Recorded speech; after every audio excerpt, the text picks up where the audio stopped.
दोस्तों आज मैं एक्सप्लेन करने वाला हूँ बटरफ्लाई मूवी को जो आई थी सन 1982 में।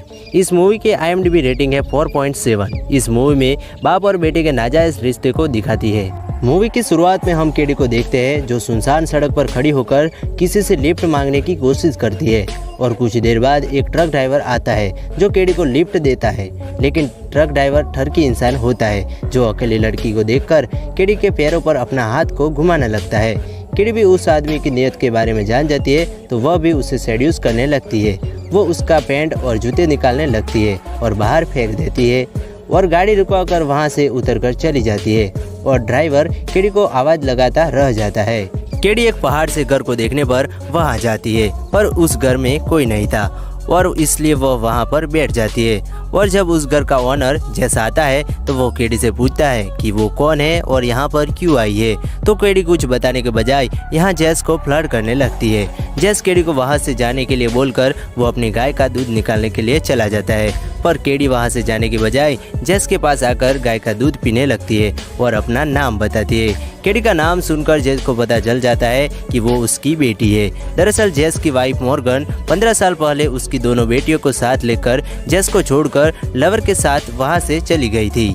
केडी के बारे में पता चलने पर जेस उसे अपने घर में रहने देता है और बातों बातों में उसकी मॉम के बारे में पूछता है।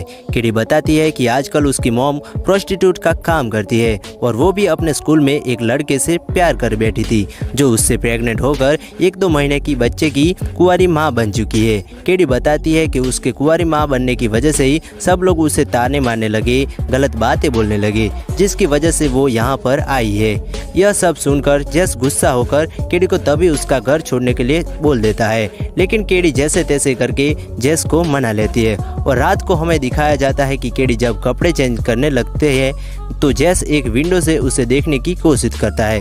वो भी केडी से अट्रैक्ट होने लगा था। इसके बाद अगले दिन केडी वहीं पास ही के सिल्वर माइन के पास जाती है और कुछ देर बाद जेस वहां आता है तो केडी उसे बोलती है उन दोनों को माइन से बहुत सारा सिल्वर निकालकर अमीर हो जाना चाहिए, पर जेस वहां केयर टेकर था तो वो बताता है कि अब माइन में इतना सिल्वर नहीं है, बस अपना पेट पालने के लिए थोड़ा बहुत सिल्वर ढूंढ कर ले आता है।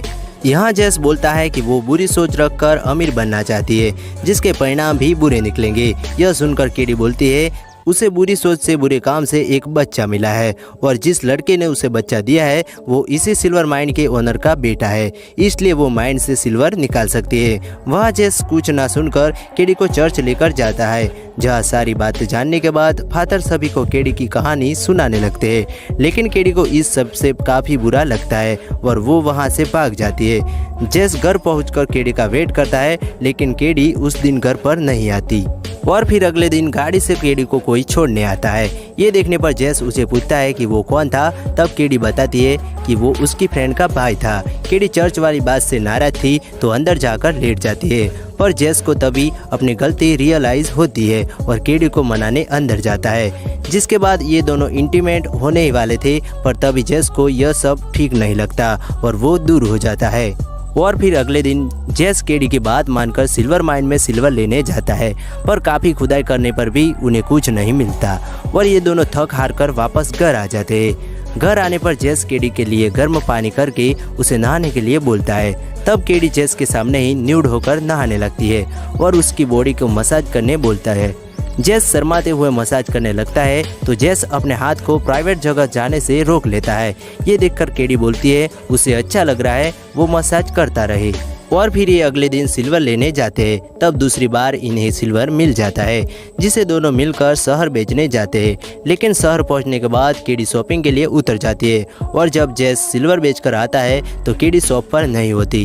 केडी एक बार में मस्ती कर रही थी। जेस भी बार में जाता है तो केडी एक आदमी के साथ डांस कर रही थी और तब एक आदमी के साथ इंटीमेट होने के लिए जाने लगती है, पर तब जेस बोलता है कि वो उसके साथ सब कुछ करेगा जो वो बोलती है। ये सुनकर केडी भी रुक जाती है, पर तभी बार के वही लोग गुस्सा होकर जेस को मारने लगते हैं क्योंकि उसने एक यंग लड़की को उनके साथ जाने से रोक लिया था।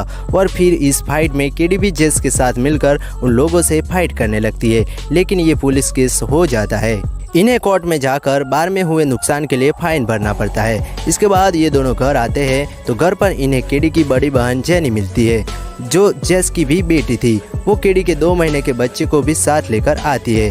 जेस पहले तो उस बच्चे को देखकर नाराज होने लगता है और रात को उसके साथ खेलने लगता है और इसी बीच उस बच्चे के पेट पर उसका बर्थ मार्क दिखाई देता है। और फिर जेनी बताती है वॉस उससे शादी करने के लिए मान गया है, कल वो मिलने आ रहा है। और अगले दिन वॉस आता है तो केडी नाराज़ थी। वो उससे पूछता है कि वो यहाँ क्यों आया है, पहले तो शादी करने के लिए मना कर दिया था, पर काफ़ी देर बाद वो सॉरी बोलकर केडी को मना लेता है। उसके बाद रात को जेस के घर मॉर्गन आती है जो उसे छोड़कर चली गई थी। उसके साथ उसका हस्बैंड मॉक और एक फ्रेंड एड भी आया था।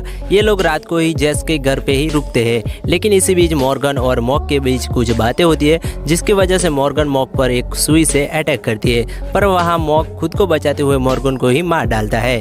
और जब मॉर्गन का फ्यूनरल होता है तो उसे पता चलता है एड ने मॉक को सिल्वर माइन के बारे में बता दिया है, इसलिए वो जल्दी से माइन में जाकर देखता है तो मॉक उसे सिल्वर की चोरी करते मिलता है। और इसी बीच मॉक की बॉडी पर बिल्कुल वैसा ही निशान दिखाई देता है जैसा केडी के बच्चे की बॉडी पर था। और ये देखने पर जेस को पता चल जाता है उस बच्चे का बाप वॉस नहीं बल्कि मॉक है, और तभी गुस्सा होकर जेस मॉक को शूट कर देता है।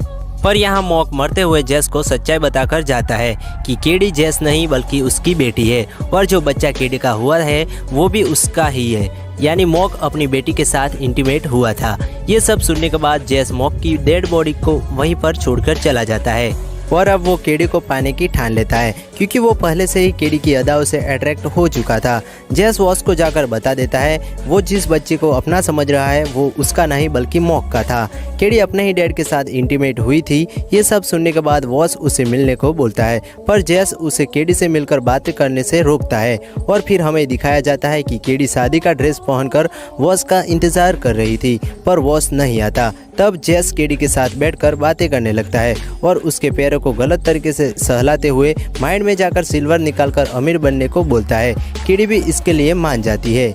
और फिर अगले दिन ये माइंड में जाते हैं तो केडी गिर जाती है। जेस उसे उठाने लगता है तो ये दोनों वही इंटीमेट हो जाते हैं, लेकिन यहाँ एड इन्हें ये सब करते देख लेता है, जिसके बाद वो पुलिस को बता देता है।